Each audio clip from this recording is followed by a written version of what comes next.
So, good morning. I'd like to welcome everyone to the Brookings Institution. Thank you for coming here this morning on a lovely day, and of course, thanks to those of you watching on the webcast. Just a couple of procedural notes. First, the usual reminder about cell phones. There's always one. And second, if you wish to engage in this conversation on Twitter, we have a hashtag TechCTI. So we're here today to talk about a confluence of a number of emerging trends that have been dominating headlines themselves, but are starting to come together and bring up some very real policy questions. There are lots of discussions in the trade community about non-tariff barriers to trade and technical standards and how that's changing things and everything from the developing world exporting agricultural products to the West to information technology questions. At the same time, cybersecurity dominates the headlines weekly, if not daily. And we are still in the early days of governments trying to figure out what to do in the space of cybersecurity policy. There are lots of strategies out there. Countries are beginning to develop a broad, high-level strategy, but actually translating that into policy is something that we're beginning to feel around, not just in the United States, but around the world. And the challenge comes when these two forces collide, of how cybersecurity regulations may impact international trade. And the discussion today isn't going to be quite so much about the relative merits for any particular cybersecurity policy or the need for regulation. If you want to hear more about the discussion of cybersecurity in general, forgive a quick plug, there will be a book coming out in January that I've written with Peter Singer called Cybersecurity and Cyber War, What Everyone Needs to Know. So that will give you everything you need to know. But today we're going to talk about the very particular question of cybersecurity regulations and how that will impact the international flow of IT goods and services. And with me to discuss that today, we have a fantastic panel that will bring a number of, I think, very important perspectives. So first, we have John Miller, who is Senior Counsel and Policy Strategist for Intel Corporation's Global Public Policy Division. He's been responsible for thinking about their cybersecurity policy and their privacy policy here in Washington, and has coordinated a number of different initiatives, both not just in cybersecurity, but privacy, human rights, et cetera. And before that, he's been a lawyer who's focused on a wide range of technology policy issues, as well as engaging in the Washington policy community, and has even written an academic article or two. We also have Annegret Bendiek, who is spending the year here in Washington, D.C. as a fellow at the German Marshall Foundation. She spends the rest of her time at, and here you're going to have to forgive my pronunciation here. German is not a language that I have any fluencies. At the Stiftung Wissenschaft und Politik in Berlin, or the German Institute for International Security Affairs. And she's going to be spending the year here focusing on cybersecurity policy with a particular insight into transatlantic relationships. So we'll have some great insight on the panel of that. And she has a background in political science, having taught political science and having a PhD, focusing on the role of Europe as a political actor in the broader community. And then finally, I'm happily joined by my colleague here at Brookings, Joshua Meltzer, who's a fellow in the Global Economy and Development Program, as well as a professor at Johns Hopkins. And his work is on international trade policy issues, but he comes here as an experienced trade negotiator and a diplomat, having spent time in the Australian embassy here in Washington. So he's been both an observer and an active participant in debates like this. So to motivate the discussion, we've released a report today on this very particular question, offering an overview of how different types of regulations may impact trade and the different ways they may do so. And I won't go through the full report, but the structure lays out there are different classes of regulations we can think about, ranging from government procurement, national security standards, testing requirements, and cryptography requirements, as well as use of the cloud computing, and international data flows. And we explore different ways that certain types of regulations might trigger adverse consequences to international trade, from sort of the cataclysmic specter of countries trying to actually enforce or to raise national security exceptions to their World Trade Organization obligations. They've signed the WTO treaty. They are signatories, but they have a get-out-of-jail-free card that they can use for national security, down to sort of the more mundane tradition of just saying, well, we need technical standards for our products to secure ourselves. I propose in this paper further research that needs to be done. This is an area that brings together a number of important policy issues that themselves suffer from a lack of data and theory. The question of how information technology impacts international development and growth is very important, but also one that most scholars acknowledge is very complex and requires not just good data, but good ethnographic understandings of how countries actually are using technology in different ways. So we need some insight into that. We also need some insight into how cybersecurity is affecting the market on the demand side. Is this something that we see at the consumer level as a barrier to trade in itself if countries are raising questions? Finally, there's, I think, a very real concern that as the cybersecurity threat grows and we develop policy responses, there may arise what I call cybersecurity ghettos. As rich countries get better at protecting themselves, the threats and bad actors will more and more find refuge in the infrastructure and systems of poorer countries that don't have the resources to protect themselves. And everyone in the world needs to understand this threat because, as we know, in a networked world, it's not just enough to defend yourself. If your neighbor is insecure, that imposes a threat to you. Finally, introduce a series of recommendations. They're high-level recommendations in 4 general categories. First, speaking to the last point about cybersecurity ghettos, it's the question of enhancing cybersecurity capacity. Regulations, of course, need to promote cybersecurity benefits and draw a line between regulations, and the paper is very clear to not take a particular stand, pro or con government interference, just argue that it's important to demonstrate some security benefit. And the importance of a global cybersecurity capacity, a global defense. International standards should be harmonized. We need to shift away from nation-specific standards. And those standards need to balance security needs in very specific sectors and very specific requirements with the benefits we get from the efficiency of general-purpose solutions. One of the key powers of IT is that we have general-purpose architectures, general-purpose networks that you can run anything on. If we start to impose very specific security requirements based on the demands of infrastructures, then we begin to fragment our architecture. Finally, we can think about the question of how trade and diplomacy can actually promote security. And I know that later on in the discussion, we'll dive into some of the recent questions of what we've learned about the American intelligence community in particular and how they behave in cyberspace. And I wonder whether diplomatic and trade voices can serve as a check against the intelligence community's temptation to abuse the cyber domain. So the report is there. I invite you to read it and raise criticisms, respond, take up some of the research questions we have, and to sort of flesh it out and perhaps raise some more questions. We'll start with the discussion. And John, I'd like to get your perspective as someone who's actually building out the IT infrastructure that powers the cyberspace. How are some of these regulations interfering in global trade?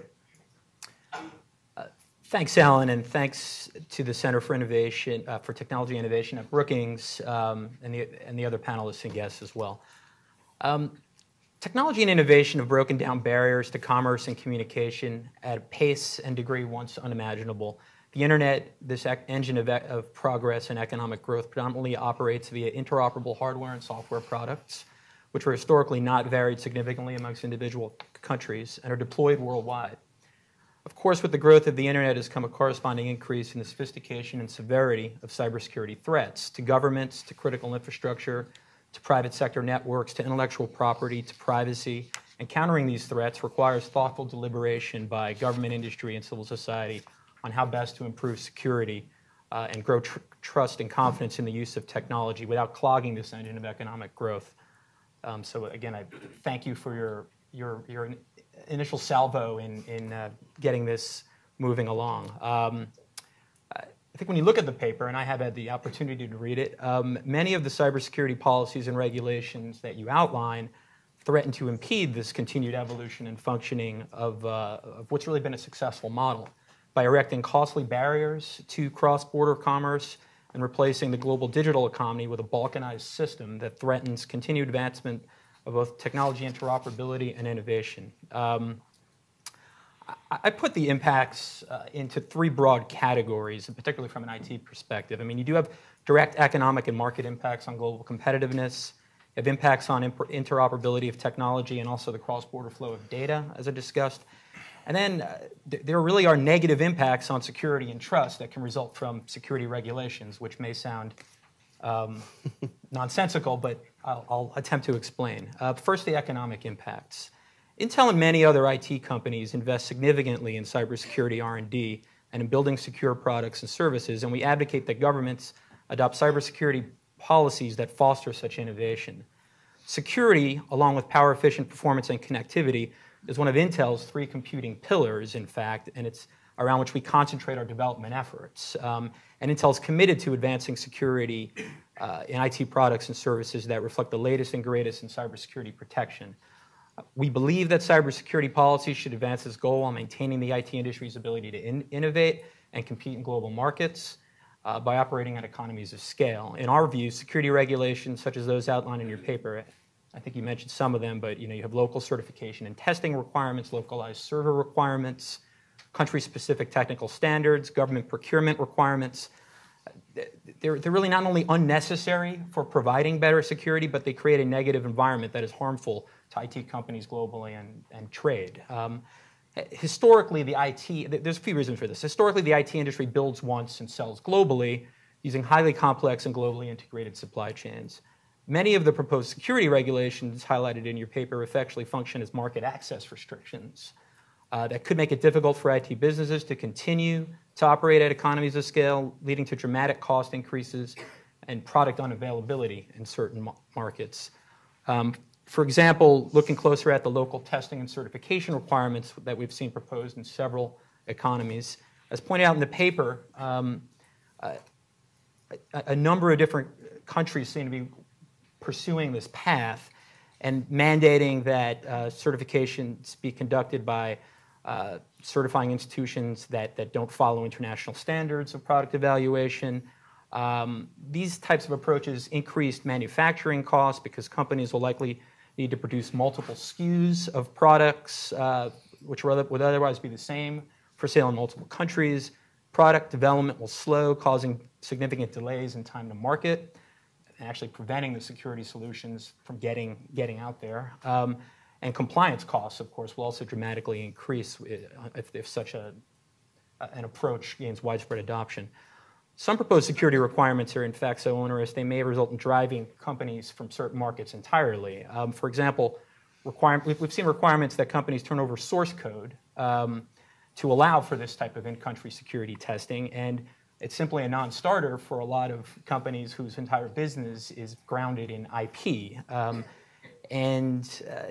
think the IT industry generally has been successful in advocating against those type of source code escrow requirements, but it's by no means assured that that's going to continue indefinitely.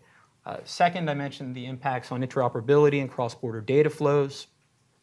This proliferation of siloed technical standards and localized security requirements, as discussed in the paper, it could impede the seamless functioning of the internet and global digital economy as we know it. Multiple country-specific standards or requiring that non-domestically sourced equipment undergo differing security requirements can lead to balkanization of the global digital infrastructure that we have helped build and can threaten the continued interoperability of the innovative technologies that have fueled the internet's growth. And then other security-based policies that we've seen, such as proposed requirements for domestic servers. Most recently, we've seen the Brazilian government pursuing this, and you called it data protectionism in your paper. the net result of that is likely going to be a slowing or even diminishing of cross-border data flows, which of course are again integral to the internet economy itself and electronic commerce. So requirements such as forced localization of servers pose a very real threat, not only to the functioning of the internet itself and that economy, but also to established institutions that many companies and citizens indirectly have come to rely on, such as the EU-US Safe Harbor framework and the emerging system of cross-border privacy rules development, just recently developed by APEC.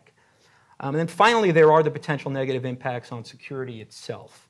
The paper outlines the national security rationale underlying many of the proposed regulations, and few would question the sovereign right of nations to pursue cybersecurity or other regulations that will legitimately protect their national security. However, many of the proposed security requirements outlined in the paper, while well-intentioned, are grounded in a fundamental misconception from the perspective of a technology company that focuses on security.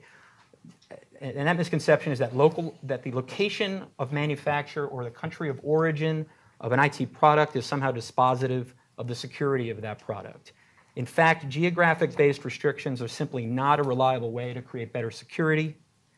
Fundamentally, product security is a function of how a product is made, used, and maintained, not by whom or where such products are made.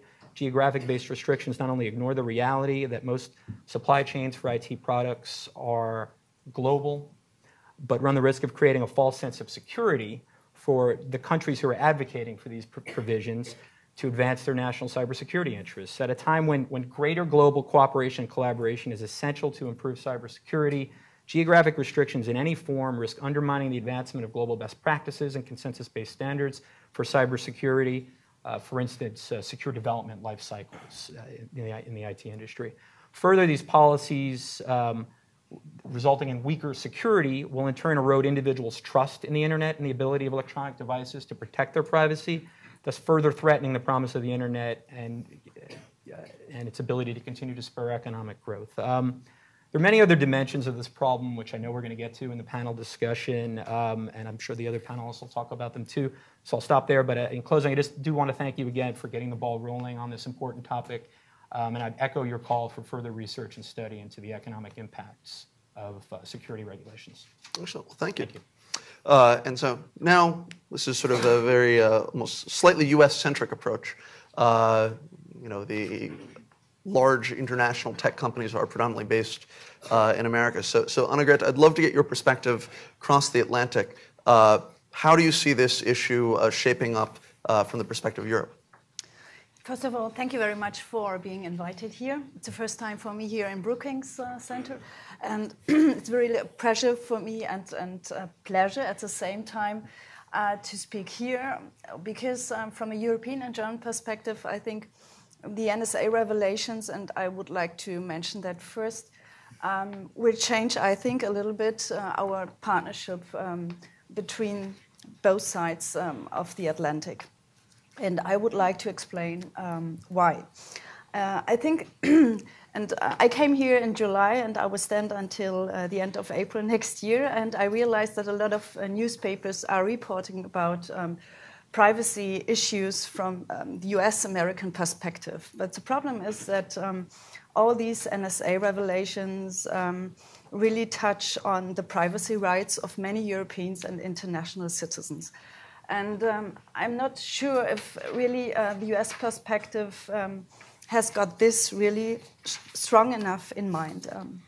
So many voices on the European side of the Atlantic are afraid that the US are interfering with European rights in a legitimate way. And sorry, the practices of the NSA of snooping on their European allies are considered to be reflecting imperial overstretch. And this imperial overstretch in the sense of that there is a strong partnership here in the US between the government and big US multinational corporations. And they see that as an inadequate and arrogant interference with the privacy of friends. It's like reading in the diary of your sister or brother. This is what a lot of Europeans and Germans feel. It's not I can say, of course, there is a strong and still a strong partnership between the governmental and executive parts. But this is what the public and normal citizens feel in their everyday life in Germany and in a lot of parts of Europe, and especially, I think, in the northern part and the eastern parts of Europe. As yesterday, the GMF published a report on transatlantic trends, and you will see at the same time that a lot of European and US citizens are in favor of deepening the transatlantic market, and they are really willing to support it, but I think under certain conditions. And I will explain which conditions these are. It is detrimental both in economic and political terms, and endangers, I think, important common political projects. It is probably true that Europeans and Germans sometimes overreact, and that might be have no reason to be afraid of US measures aimed primarily at fighting terrorism. But it's also true, however, that Germans have had a very negative experience in their past with governmental surveillance practices. And because the experiences of the past still shape much public perception of today, and they will not be overcome easily and must have be taken seriously. I would like really strengthen this point again. Taking these considerations into account, both sides of the Atlantic must put effort into rebuilding trust. And I think, thank you very much, and this was also a big point in your report, and you underlined it, I think, on the page page 2, that trust is really a basic condition for entering into a strengthened and deep integrated market. If you have no trust, then customers and consumers will not go to your business and they will favor business or enterprises based in Europe or based on European standards on data use and data protection. And I think that this should not be our goal, and therefore we should go hand in hand and find a compromise between this data use and data protection. And I think both is very important, and there are two issues that really leads to a transatlantic free trade and investment partnership. And this is have guarantees in cybersecurity and have guarantees in privacy. So what we see in the term of, or in the context of cybersecurity is the first important thing is that in the European Union, the European institutions launched a cybersecurity strategy, which is very much dedicated towards the fight against cybercrime and building resilience. And the European Commission proposed at the same time a directive with measures to ensure harmonized network and information security across Europe. And the proposed legislation will oblige companies, and this is contrary to the US approach, to be audited for preparedness and to notify national authorities of cyber incidents with a significant impact. So they are still struggling what a significant impact is. But I think, and it seems to me that in Germany and also in Europe, this directive will go through in the next period. So the directive also suggests that market operators will be liable regardless of whether or not they carry out the maintenance of their network internally or if they outsource it. So the EU singled out a number of sectors which it claimed require more action on cybersecurity, including critical infrastructures operators in energy, transport, banking, healthcare services. This is not critical. But key internet companies, including payment services, social networks, search engines, cloud services, apps providers, e-commerce platforms, video sharing platforms, and voice-over internet providers were also earmarked by the EU strategy. And they will be obliged not only to fulfill minimum criteria for security, but also they will be obliged to inform EU institutions or the government when major cyber attacks have been found.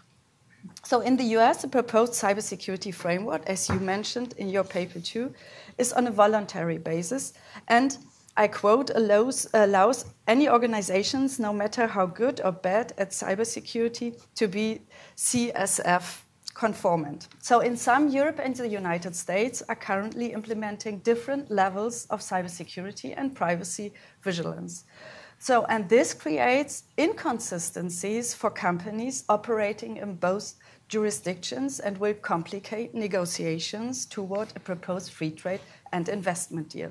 But I'm sure and I'm convinced that these private actors will push the EU institutions, and here the EU institutions, the European Commission and the European Parliament is very important to mention because the European Parliament has got the last say on finalizing and the approval of the free trade and investment agreement with the United States. And I'm sure that these private companies will push not only the Brussels institutions and European governments, but also at the same time the US government to find a compromise on this topic. Because what we see in Europe and in Germany is that now more and more people try to find browsers, for example, that are not based or operate under US standards and US data protection standards. And I think this is a trend, and take this trend seriously would be my recommendation. Probably in the next part, and we come back to this, I will go more in detail on the privacy aspect of this transatlantic free trade and investment agreement. Certainly. Not a question that is going to go away anytime soon. So we've got the transatlantic question. Josh, I was wondering if you could put this in a global perspective. You've been following both the transatlantic trade negotiations as well as the Trans-Pacific Partnership and have been a long-time observer of the WTO and how that impacts. How do you see this kind of information security regulation and IT regulations in general both evolving and having a real impact? Thanks, Alan. And let me just say congratulations on your paper. For those who haven't picked it up, it's out the back. I certainly recommend everyone having a good read of it. So I guess taking a step back and thinking about national security, I think it's sort of the traditional dictum, at least I think since probably the time of Machiavelli, has been that no state should rely on others to furnish the weapons they need for their own defence. Yet we've seen the proliferation of trade in weapons, but we might be coming actually to a point where we're seeing sort of reassertion of this dictum as countries come to reconceive and understand national security in an age of the internet and economic interconnectedness. But I think these discussions today have also revealed that there's some key distinctions that we probably need to keep in mind when we think through this national security issue, and particularly the international trade and economic implications. And Alan's certainly done a very good job of addressing some of the cybersecurity challenges that raise in the trade and economic implications. We've also talked on the panel just now about the NSA issue and the privacy impacts and how this sort of plays out in terms of trust and security and the internet as a driver of trade and e-commerce. John's been talking about cross-border data flows and that issue there.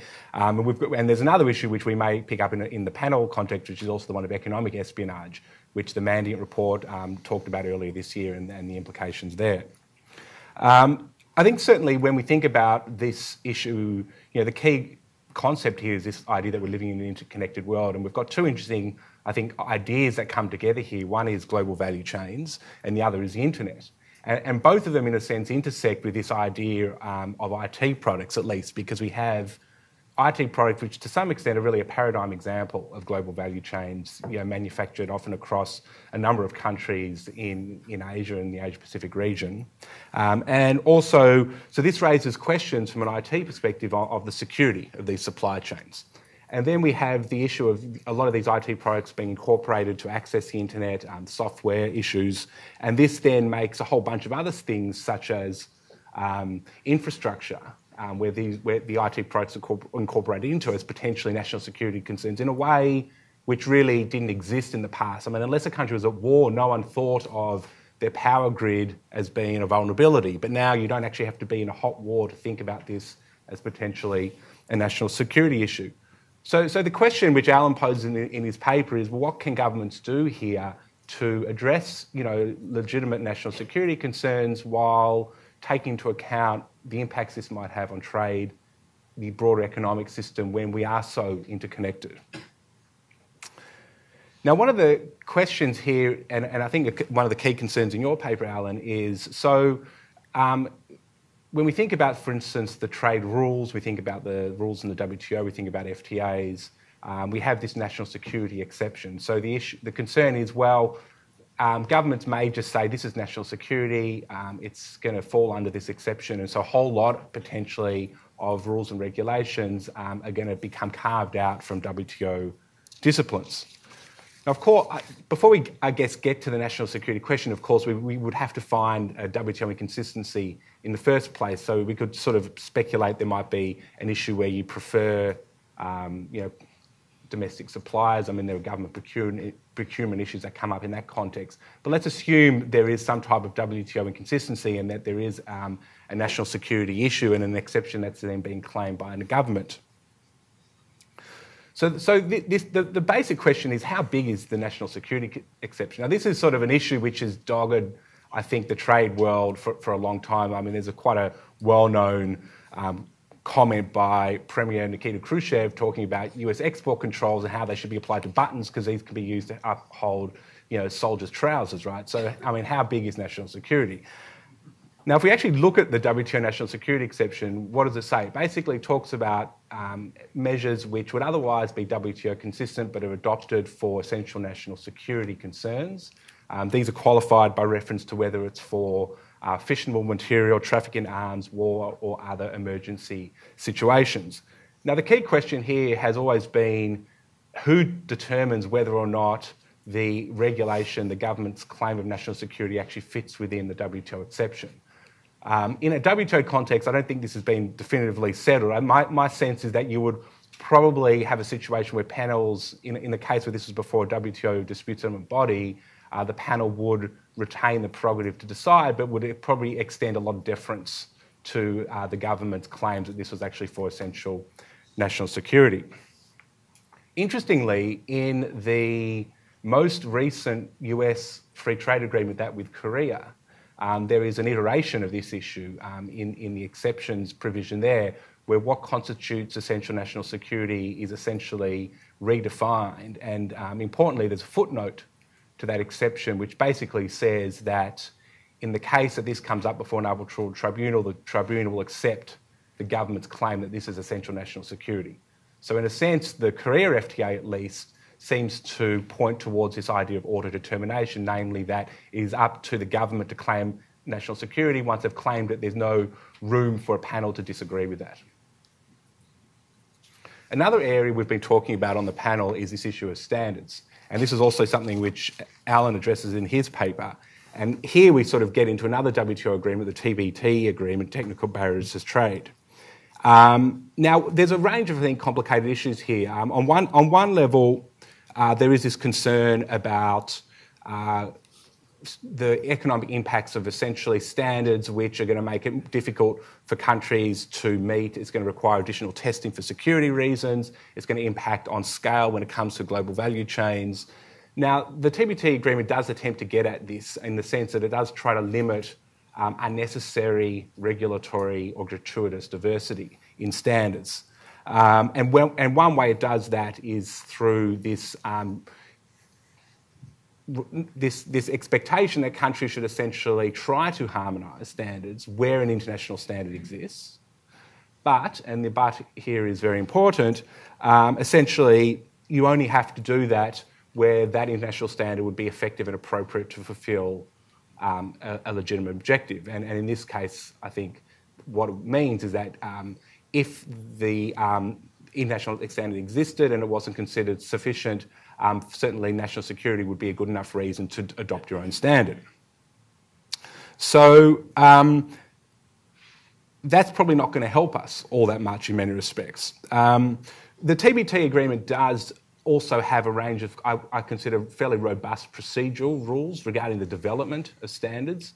And these are sort of another avenue where countries can at least try to have input into the development of standards. We'll get into this a little bit more because this actually might be where we're heading, at least when it comes to this particular issue. Another key discipline in the TBT agreement is similar to the GATT, one on national treatment in Article 2.1. Now, The one thing we do know about the TBT agreement is that it doesn't have an explicit exceptions provision for national security. It doesn't actually have an exceptions provision at all. But recent WTO cases, country of origin labelling, the Tuna 2 case, closed cigarettes, these all came out in very close succession, have basically said that the balance in the gap between national treatment, for instance, and the exceptions provision is itself now reflected in the national treatment provision in the TBT agreement. So in a sense, the type of exceptions that we know of and that exist in the GATT now essentially are in the TBT agreement. So again, what this suggests is that an essential security claim would survive in the context of a standards case under the TBT agreement as well. So I think what this points to, that at least in this specific context where we're concerned about the breadth of the national security exception and its implications under the trade rules, is that they probably define the limit of trade law in many respects. And so there's probably not a legal solution, in a sense, to a lot of the challenges that we're talking about specifically in this area here. But what we're actually looking at, and Alan, you get at this a bit in your paper, is that we need to develop mechanisms to try to get governments to take into account the trade and economic implications of national security measures. And so this is really going to be more a question of diplomacy, of politics, rather than law. Well, thank you, Josh. And by the way, for those who are interested in learning more about international trade law and IT flow in particular, Josh had a paper that came out earlier this year that was very useful for me as someone who's much more comfortable reading technical standards than the international treaties that govern how you're allowed to define technical standards. It's a great introduction to the legal side if anyone's looking for that. So let's take a step back and tell some scary stories. So John, you used the word balkanization, and I'd love to hear sort of the panel tell some sort of worst case scenarios of where we might be heading, or if you don't think it's as big a threat as we've been talking about, but around this concept of a balkanized internet or a balkanized global trade society. Well, I mean, I think all the panelists have talked about some of the risks already, but I mean, I think in particular, looking at, for instance, the national security exception that Josh was just talking about, I think there's a very real, and looking at again the siloed regulatory approaches being taken to cybersecurity. There's a very real threat, kind of a domino type of effect, and a kind of a cascading series of bad policies that could end up resulting, because simply, I mean, at the same time, at least as a global technology company, at the same time we are advocating, against such policies in India or Russia, we're also advocating against them here in the United States. And to the extent, and the world is watching the development of this area everywhere. So to the extent that, frankly, just one policy really gains traction in one country, I think there's a very real risk of retaliatory effects everywhere, and then it is going to be a situation where you have a company that is a global company that does business all around the world potentially having to comply with 40, 50, who knows how many sets of technical standards requirements and local certification and testing requirements, et cetera. So, I mean, I think that balkanization is a real threat because it's going to interfere with the ability of companies to do business globally in the same way that they do business. And this isn't just an issue of corporate profits. I mean, this is prices will increase. Security technologies won't be able to get to the places that they need to get to, and consumers will suffer by having worse security, and in fact, higher prices for the technology they buy. I think that's a really good point, that it's not just about the price of the technology. We're actually going to make security worse if we don't have a way of easily and efficiently distributing ways to secure the stuff that we already have. Right. Annegret, do you see a threat of sort of a balkanized world? Yeah, of course. First of all, I think we have to distinguish between the OECD world and the non-OECD world. And I think the OECD world is based on principles and standards. And I think, of course, it's in our interest to maintain these principles and standards, and we have to struggle and fight for compromise, which kind of standard we would like to see in the future for data use and data protection. Because it is not only about security, and security is a very vast term, you know. When I think about security from my perspective as an academic working for the Stiftung Wissenschaft und Politik, for the German Institute, we are politically independent, I would like to add. For me, it's human security, you know. And human security is, of course, linked to consumer protection, but has got the perspective of the individual or the consumer using the internet and going into the cyberspace. And I think we are here really in the beginning.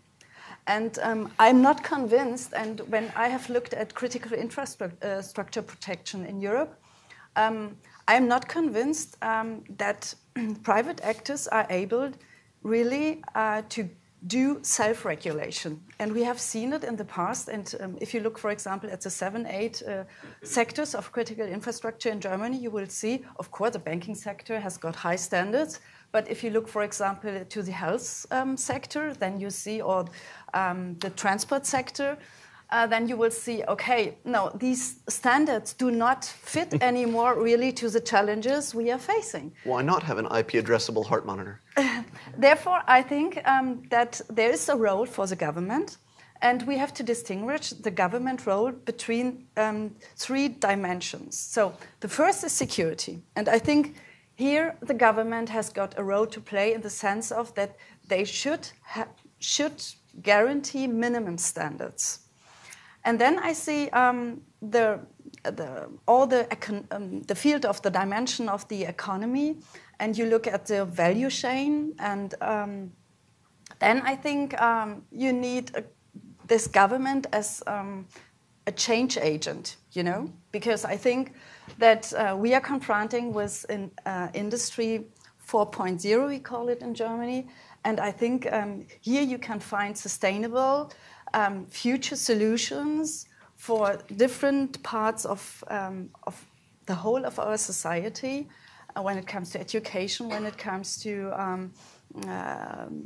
environmental policy, and I think it's in the benefit of our well-being as a society.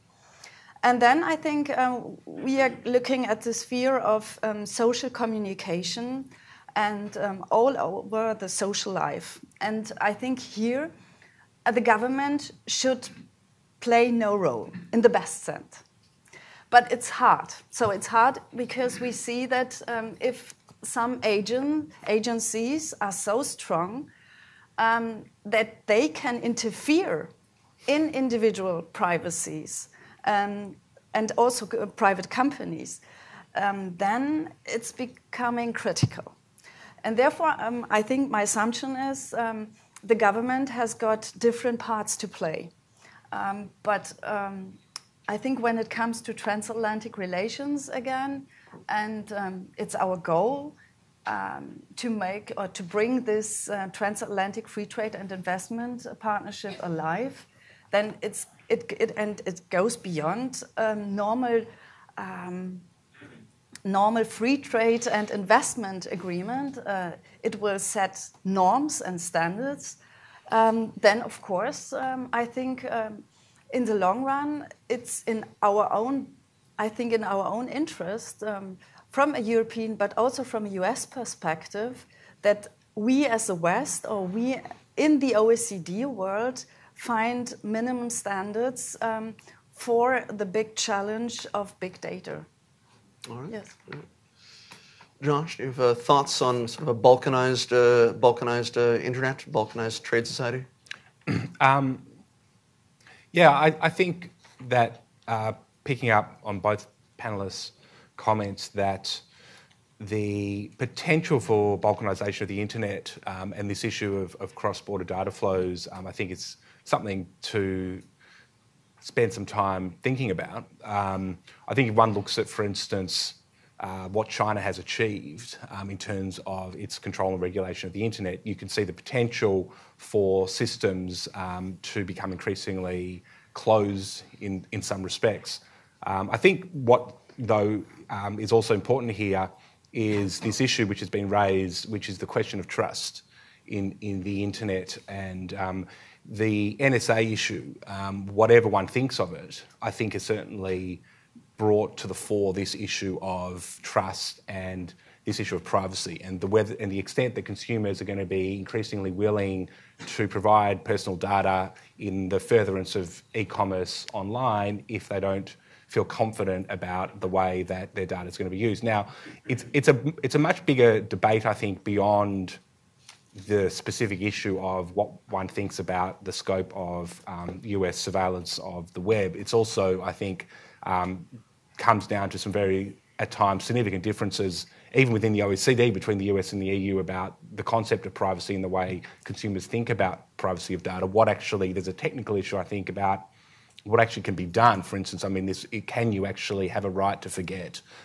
Is this actually achievable? And so it's also an issue about communication with the public and making sure that I think there's a better set of dialogue about what actually is going to be possible going forward. It's a great point. It's one thing to talk about, the right to be forgotten. It's hard to figure out how that translates directly just to a notice that says there are cookies on this website, and say that's a sufficient privacy warning. So as we move past this and say, okay, well, and Annegret, you alluded to this in a discussion of how we're going to address this.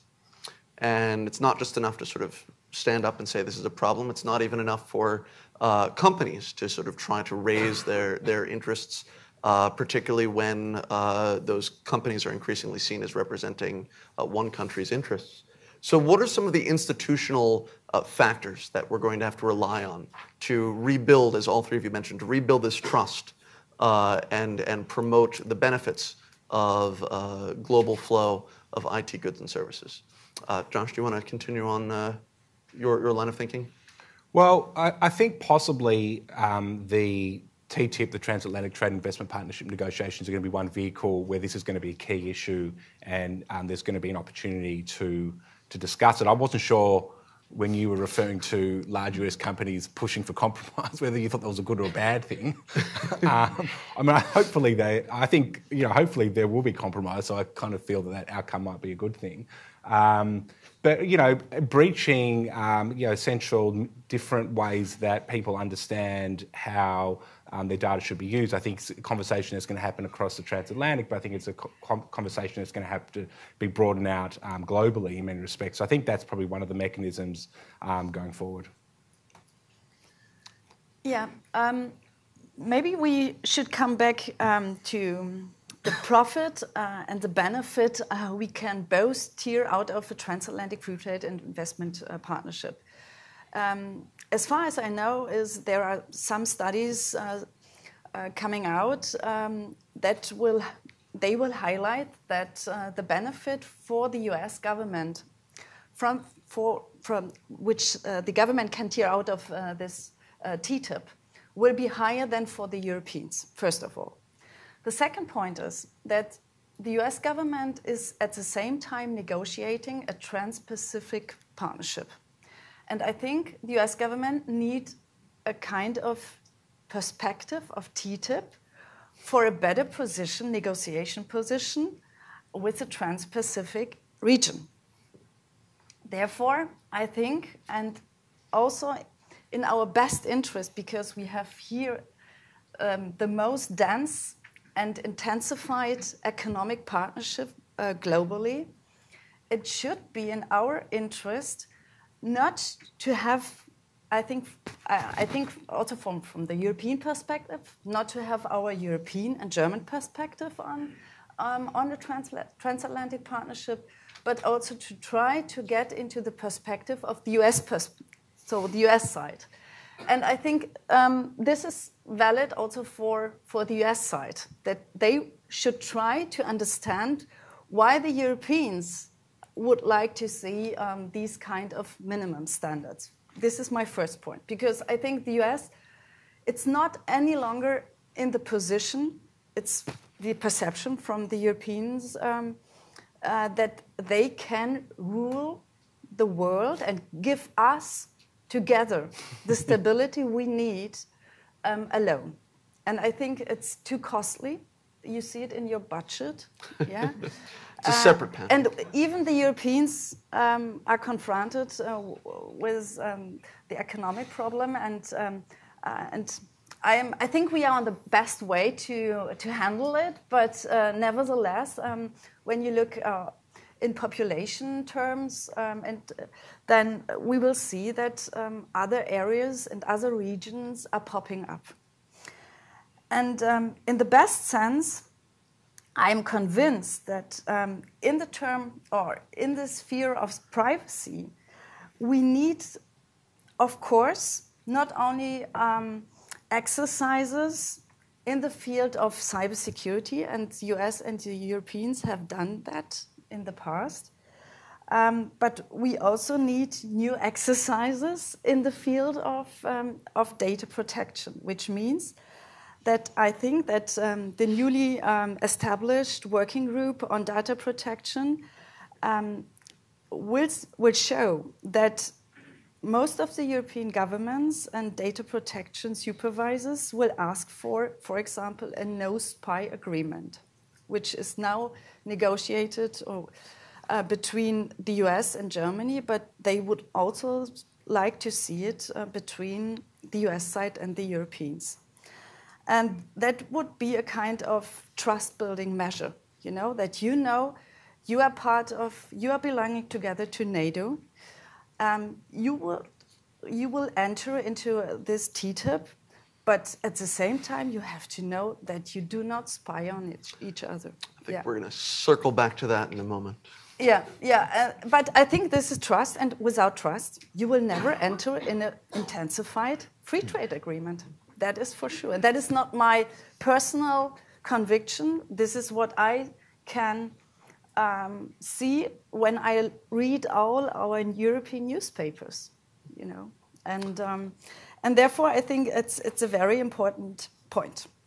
Great, thank you. And John, just a question on organizations and institutions that might help in this area, with particular eye to sort of technical standards.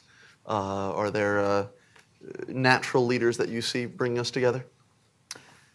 Well, I mean, first of all, I do want to echo what the other panelists said about there being opportunities present in the trade negotiations that were mentioned. But we've obviously talked about the NSA surveillance situation a few different times already, and I think one of the things that highlights is that this is going to call for more than a mere diplomatic solution. I mean, right now, you've got, for instance, I mentioned Brazil earlier, and they won't even come to dinner here, yep. Right? So I think that raises some of the issues that we've seen come up in the internet governance context. You had at the Wicked in Dubai last year, major economies advocating for changing the way that the internet is governed, under the guise of security or based on security, and I think that because it seems because of that lack of trust between governments, and because of the fact that we really, well, actually another thing is because of the fact that the critical infrastructure is also, and the global digital infrastructure itself commercially is owned and operated primarily by the private sector.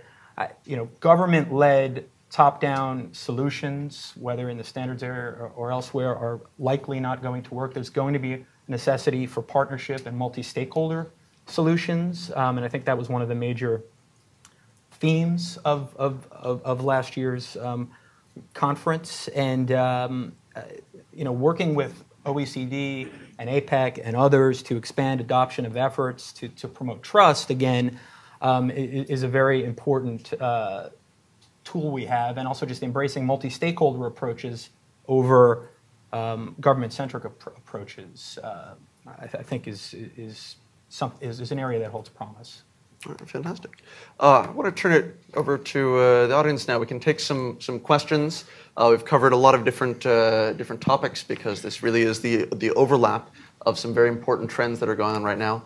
Just some Reminders about sort of the question process here at Brookings. It's customary to rise and introduce yourself. If you wish to be anonymous, that's okay too. But perhaps the most important features of a question are that they're relatively short and that they end in an interrogative punctuation mark. So we have some mics in the back if there are questions from the audience. Yes, on the aisle here.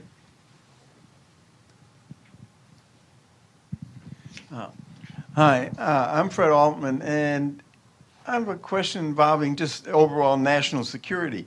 Obviously, the presumed reason that NSA is gathering all this information is to prevent terrorism, and to some degree it's been successful even for some European threatened terrorism. I think one has to establish both who's going to what information needs to be gathered to prevent terrorist attacks, cyber or otherwise, and then who's going to do that? Obviously, if one country does it, it's going to be highly biased. I think, turning on this question of the NSA and just the sheer amount of power that they have, I think that was a big complaint, was that if one country gathers all this information, does everyone have the right? How does that play into the questions that we've been talking about in terms of building international trust? Are we going to ask countries to surrender power, or are we going to look for a more equalized environment where everyone has this capacity? Do you guys have some insight into? I think that it's pretty clear that the NSA surveillance controversies have amplified all the concerns that you articulated in your paper. Frank, it's also made the entire area of security policy, but both domestically and globally, more complex. Stating the obvious, but in the U.S. alone, there are no fewer than 20 bills that have been proposed that seek to address one aspect or another of the NSA surveillance disclosures. So, hopefully, Annegret and others will be happy to hear that we are attempting to address them from a policy perspective in the U.S. And I think there's also been, and I kind of alluded to this in the previous answer, there's really been an impact on our ability to negotiate with foreign governments and policymakers because of this lack of trust, and that's another factor. It's raised awareness of these issues to a much wider audience. It's not just security, panels discussing security that are aware of a lot of these issues now. This is a much, all of the political class globally, for instance, and I think Annegret mentioned in her opening that, this is something that's talked about, on the streets, and it's an issue for people generally. So, this is, it's not an easy solution, and, I think you asked about, is the technology, is the capacity itself going to be something that we need to bring or distribute more evenly, and not just have it concentrated in one government or another. I think that that's the wrong approach, and that we should be looking at what are the rules by which, these are governments using technology that is primarily created by private industry. So what are the rules that should govern, at a very high level globally, government and industry interactions with respect to the use of technology, of various different technologies, whether in the surveillance context or in other, for censorship purposes, or other areas that impact human rights, privacy, civil liberties, etc. All right, do you have thoughts on this? You talked about no spy clauses earlier. Yeah. I take this point, fighting terrorism, very seriously, because I worked a lot in the past, and I published also a paper on US-EU transatlantic partnership in the fight against terrorism. So, and I know, and it's right that 50 attacks have been prevented because of these snoopings and these data storages. But nevertheless, I think we are coming back to overall questions. And, my daughter, for example, is now attending a middle school here in the US. And on September 11, it was, for the US, it's a big day, and it's like a trauma in your knowledge and in your experience, in your national experience. And this is very important, and I think, and we showing up with a lot of solidarity for this event and as a Western ally. And I think this was 2011, and we are now in 2001, and we are now in the year 2013, and we should ask if after 12, 13 years fighting terrorism, we should ask ourselves again, what is the right balance here between security and freedom measures? And because I think it's not the right way also in the transatlantic to continue this. Yeah, it's against the war against Al-Qaeda and affiliates. I think there are reasonable points you can raise up that the fight should continue. But nevertheless, the question is there not a way to go beyond the war on terrorism and the war against private actors? Could we not strengthen in the future criminal law measures in order to fight international terrorism? And that leads me to the point that I think it's time to strengthen international law enforcement in this matter, which means that, for example, we have got the European or the Budapest Convention on fighting for, in this context, for fighting cybercrime. Mm-hmm. And I think it should be, and it might be in the interest of our countries that we find more and more other third countries which are willing to adopt also this convention and to implement it. And I think what we are confronted is with failed states and states around the world which are not able to safeguard minimum criteria in the fight against not only terrorism, but also in the fight against international cybercrime. And I think that here a lot of efforts should go into also in the field of the diplomatic life. Yeah. Yeah, look, just brief. I think the NSA issue is interesting, and I think I'll try to be brief. I think from a US perspective, there are two very different lenses here. One is what has been the impact on US citizens, and there's a whole series of constitutional implications which flow from that. And then there is the broader question about the extent that the NSA has been collecting data from citizens located outside the United States. Now, on the US side, the debate has been, I think, about whether there are appropriate safeguards in place, what's the oversight of the NSA in terms of its decision on whether to target particular individuals, the role of FISA and the like, and whether there are reforms that could be put in place to improve the process. And I think on that front, I'm not suggesting that this is a system that can't be improved, but I think also, when compared, say, for instance, to a variety of countries in Europe, Germany and France included, there's probably more oversight here of the same types of data collection than there is in Germany and France. So I think that on that side, I'm not saying all these countries couldn't do it better, but that's a particular debate that each country has internally. Now, I think on the question of collecting data outside the United States, I think one of the things is we've just realised how good the NSA is at doing it. Now, everyone spies on each other, essentially, and no one likes it when you find out about it, but it's not going to stop. Now, that's not to say that when it comes to countries that are in alliances and who share common Western values, that there might be scope of further cooperation, and my understanding is that the security agencies are talking to each other now about ways that further data can be shared in this space. So I think that's going to be an ongoing thing.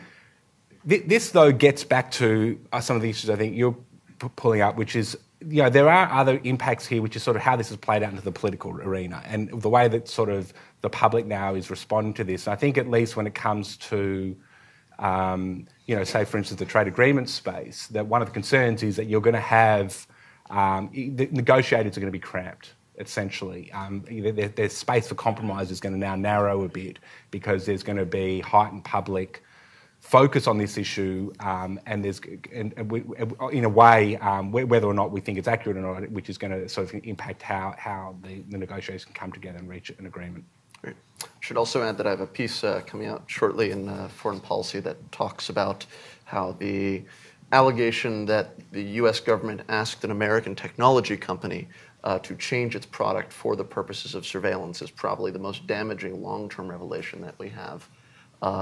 For exactly reasons we've been talking about today, that there's this sort of open system of international trade that's usually seen as distinct from national security, and this is wrenching those two worlds together. There's a question in the back. Thank you. I'm Frank Jorna with Oracle. My question is for Dr. Bendik. I hope I'm not mispronouncing your last name. My question is about the fundamental governance challenge presented by the internet in general and cybersecurity in particular. A challenge in that it is a global phenomenon. It's a little louder.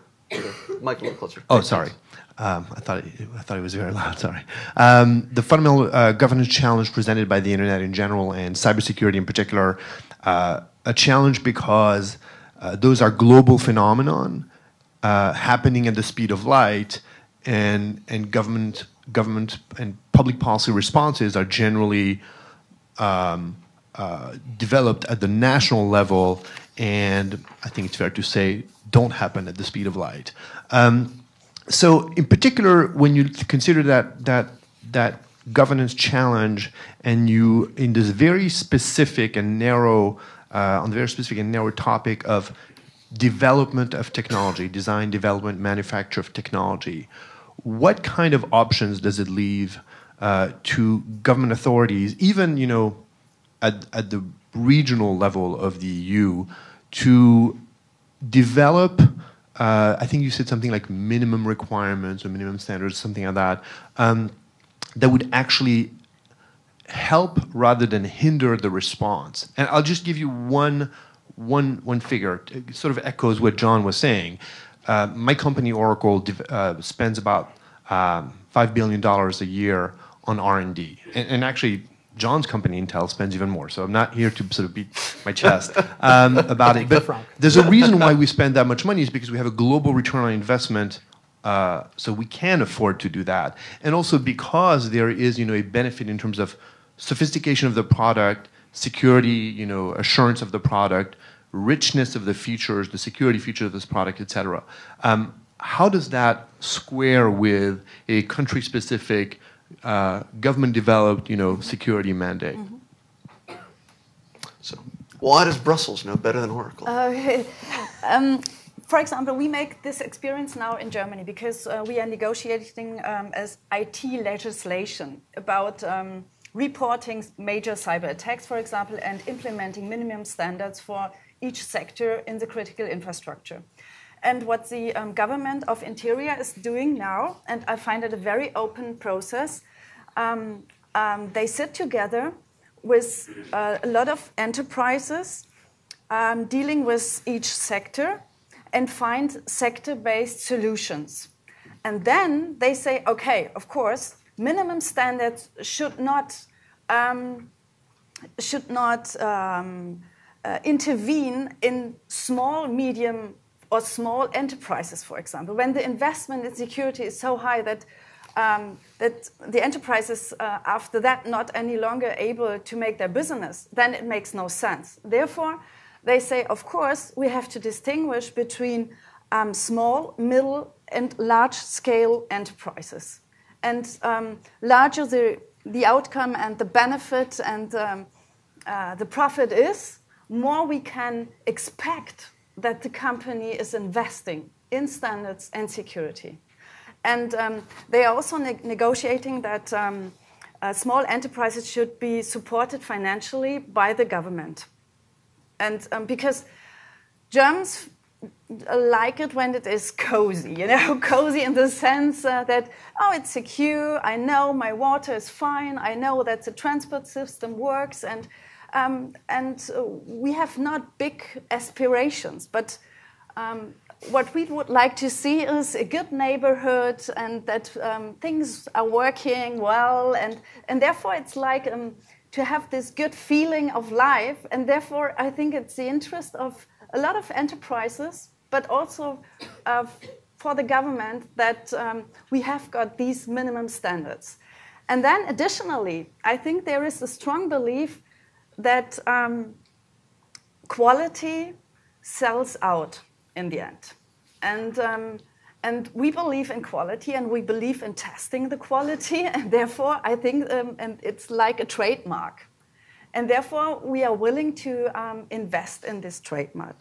And let me say that in July, for example, that was the answer which Angela Merkel, the Chancellor, gave in front of the public, and it was the reaction, the public reaction on the NSA revelations, that the German government said that it would like to see implemented an 8-point program on European and international data protection, and that entails, in principle, the idea of technological sovereignty, which is not good, because it contradicts basically the idea of liberal order and of liberalism as a whole, and but it would like to see more European enterprises and European investment.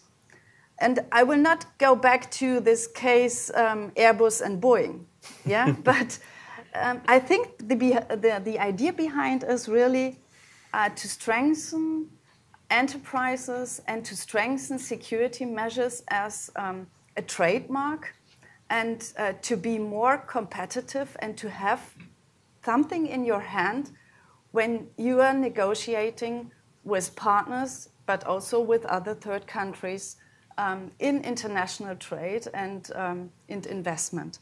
And so I think it will nevertheless be part of our future that we have these kind of minimum standards. And I do believe that I think multinational organizations or enterprises like Intel or like Google and Amazon, Facebook, etc. Oracle. They will be challenged in the future, and or the other way could be that they will be even strengthened. But I think this is only possible when they show up with a kind of global or Western or transatlantic perspective on consumer protection and minimum standards in individual security. All right. So tech companies need to be a leader. I've got a question here in the end. Yeah, hi.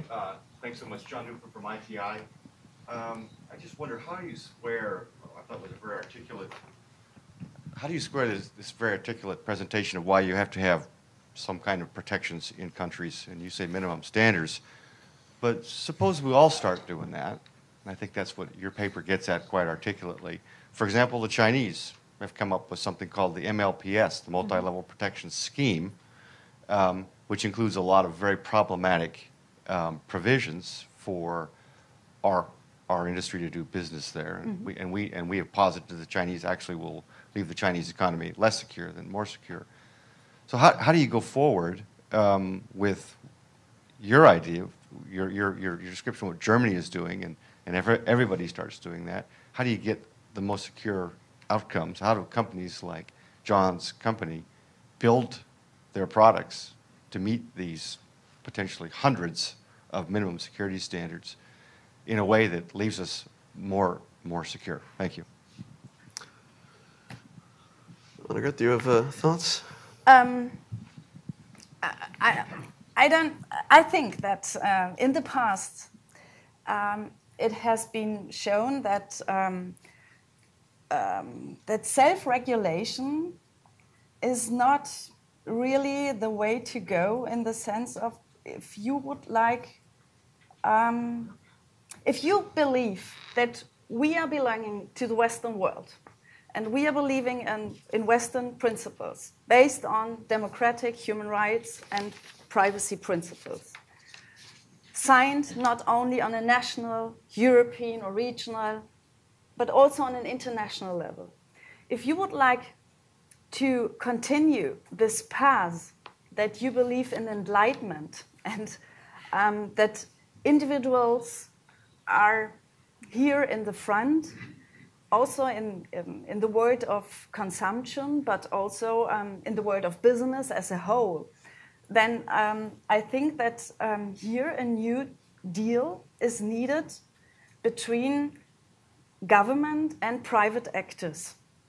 And this is the first time that private actors have got a role to play in the security field, because the governments are not, despite the NSA at the moment, probably, I don't know, but the governments are not able to handle minimum security standards on their own. Therefore, you need, not only for the investment or the regulations, the multi-stakeholder approach, you need really strong public-private partnership in the best sense.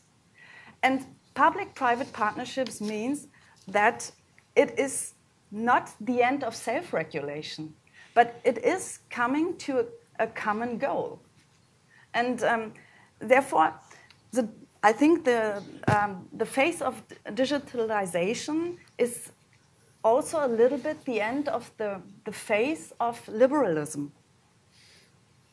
I think when it comes to the cyberspace. That may be worthy of a full discussion in its own right.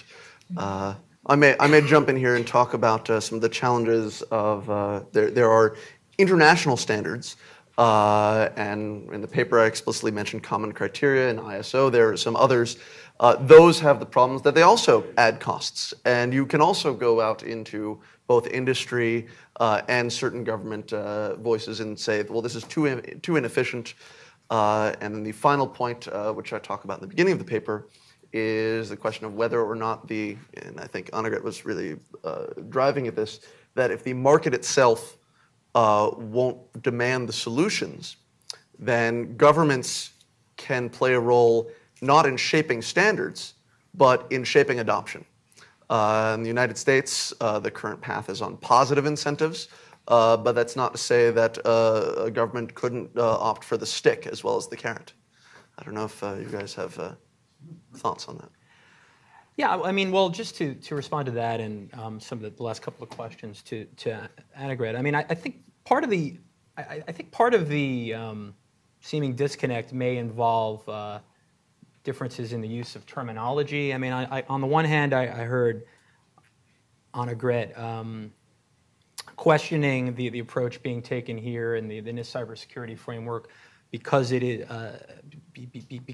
being perceived as voluntary, which it is. But it's, I think you characterize it as self-regulation, and you said something like self-regulation doesn't work. But on the other hand, you're kind of acknowledging that, well, governments don't actually have the technical expertise to impose minimum security standards, or perhaps even to know what they are. So they have to work with private sector, with the private sector and industry. And then he also, I thought the way you were describing what's going on in Germany and the EU generally, essentially allowing for different segments of the economy, particularly small and medium enterprises, to kind of perhaps have a different set of standards than large multinational technology companies. I mean, I think that really, to me, translates as flexibility, and which is what this cybersecurity framework is attempting to do.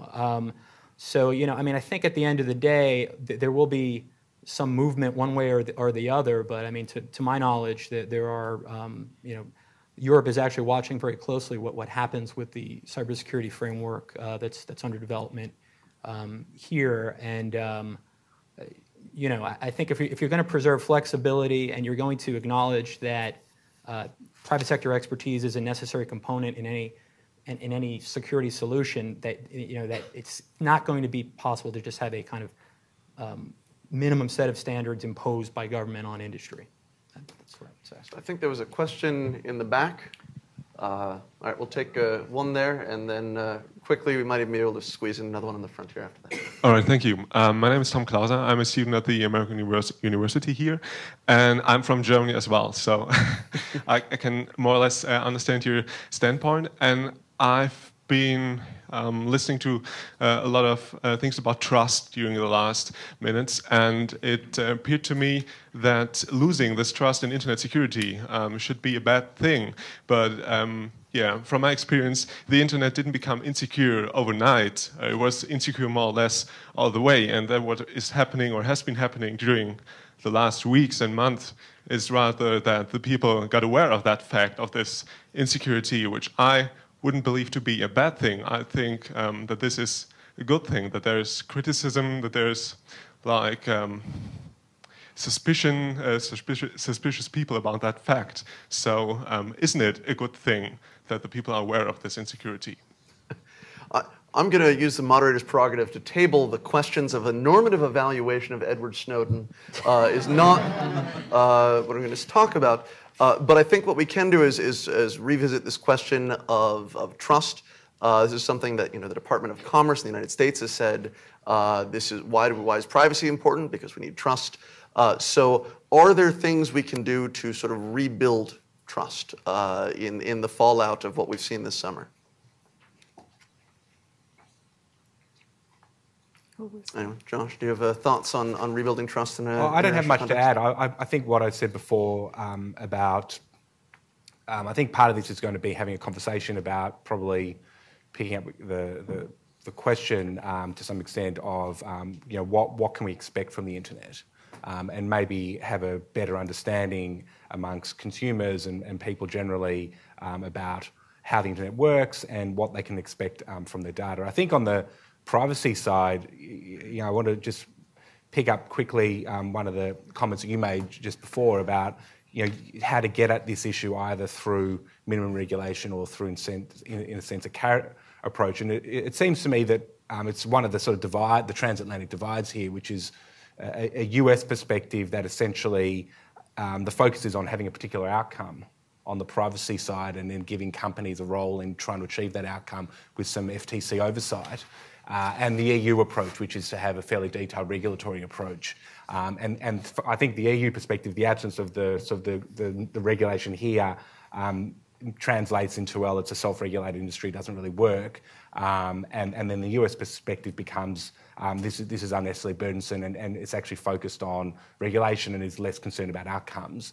So there may be a space in there where, in fact, there's an agreement and an approach which gets at this broader issue, in fact, of different regulatory approaches, not only in the transatlantic space, but globally, focusing more on outcomes and in giving industry and the players who actually have to implement it the space to do it in the most cost-effective, most efficient way.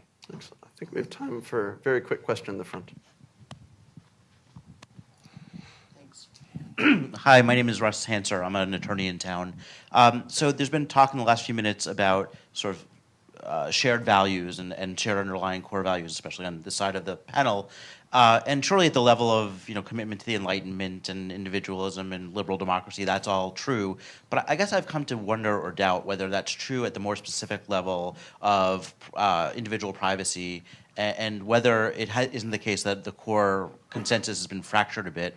And Americans, as I think you referenced, come to this from a very scarred perspective from 9/11, and that might lead to a different view of what kind of state power is appropriate. And I think you also referenced earlier, or at least alluded to the history of the Stasi in Germany. Those could lead to very different perspectives about the propriety of propriety and extent of state power in this area. So I guess the question, the interrogative punctuation at the end of this is: do you really believe we have shared values, or are Americans and Europeans and others sort of set on different courses on this particular issue? Very briefly, we'll get Annegret, and then we'll give John the last word. Yeah. All is relative, but I think we have shared values.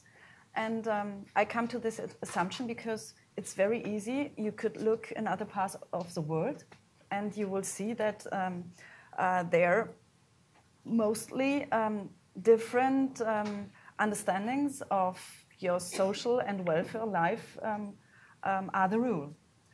And therefore, I think if we would like to safeguard our way of living, in a sense, probably not on this high standard, but then I think it's absolutely necessary, because we have got swing states like Brazil challenging, of course, in the future questions of internet governance and cybersecurity on a global stage. And look at China, of course.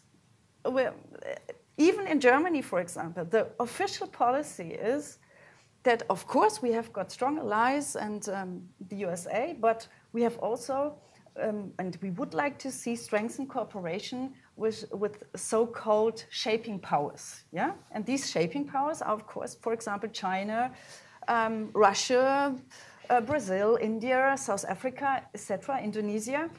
And I think, of course, what it's about exploration of new markets, but nevertheless, the transatlantic market is the biggest one globally, and until now we can really shape international standards and rules, but of course we will be challenged. And I think that the OECD world and the Western world in the long run will struggle to safeguard these principles, because of course China is challenging us and has got its own memory and history and way of organizing their economy and their society. All right. And John, any last thoughts on shared values? Sure. I mean, I think there are shared values. Certainly amongst Western countries, shared commitments to human rights and privacy. And I mean, I think globally, there's really a commitment that everyone has to, or should have anyway, to trust in the internet and in technology, because of the importance that plays. And I mean, I guess I would say that, we consider it a value. One of the things that we think can help kind of bridge the divide is to talk about accountability as a principle and a value. And a lot of what this boils down to, I think, we talked a lot about Snowden disclosures, is accountability. I mean, what are the accountability principles that governments should be held to, and what are the accountability principles that corporations should be held to? And we've certainly done a lot of work in both the privacy and security context to try to put forth the notion of accountability as a much better organizing principle than regulation. Great. Well, thank you. So I think from the discussion today, we've learned that not only does this affect everyone, but it really touches on a huge range of issues. And we're lucky in that this is a nascent area. It's only going to get more interesting, more complex. So we need to keep exploring it. And there are real differences, but at the same time, I think that the differences are not insurmountable. So I want to thank John, Annegret, and Joshua for joining me today. And in the interest of international internet standards, today is International Talk Like a Pirate Day. So I hope you'll join me in giving them a hearty round of applause. And thank you for coming.